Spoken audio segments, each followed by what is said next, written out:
दिन सकावर लागा अबै छियो बाबा, कतेक दिन सकावर लागा अबै छियो भोला, अहाँ के दरबार यो सुनियो अरजिया ओढ़र दानी, सुनियो अरजिया ओढ़र दानी, करियो न हमरो उधारियो बाबा,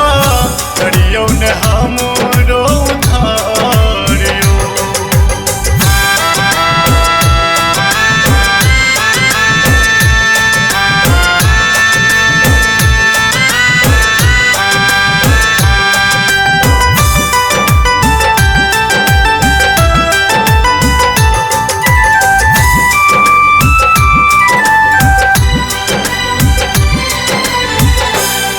कर पाथर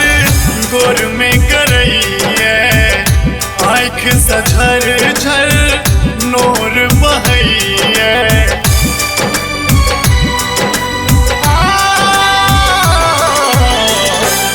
कर पाथर गोर में करइए, आँख से झर झर नोर बहइए, चल लो न जाइए कठिन डगरिया, चल लो न जाइया कठिन डगरिया, लगे निकल जत प्राणियो, सुनियो अरजिया ओढ़र दानी, सुनियो अरजिया ओढ़र दानी, करियो न हमरो उधारियो बाबा,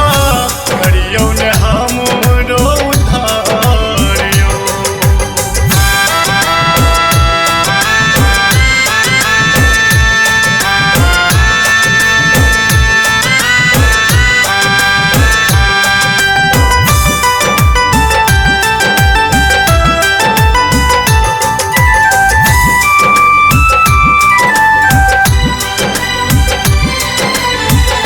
सबके सुनै छी बाबा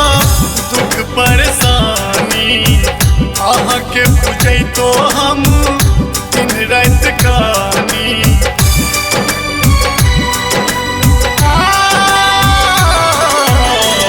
सबके सुनै छी बाबा दुख परेशानी, अहाँ के पूजै तो हम दिन रात कानी, किया कठोर बनल छियो महादेव, किया कठोर बनल छियो महादेव, कनियो त करियो विचारियो, सुनियो अरजिया ओढ़र दानी, सुनियो अरजिया ओढ़र दानी, करियो न हमरो उधारियो बाबा, करियो न हमरो उधारियो।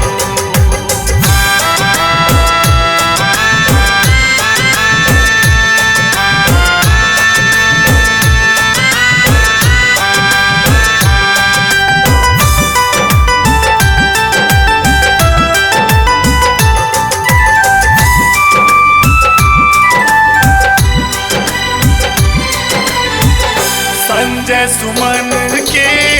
सुनियो कहानी, पहले नो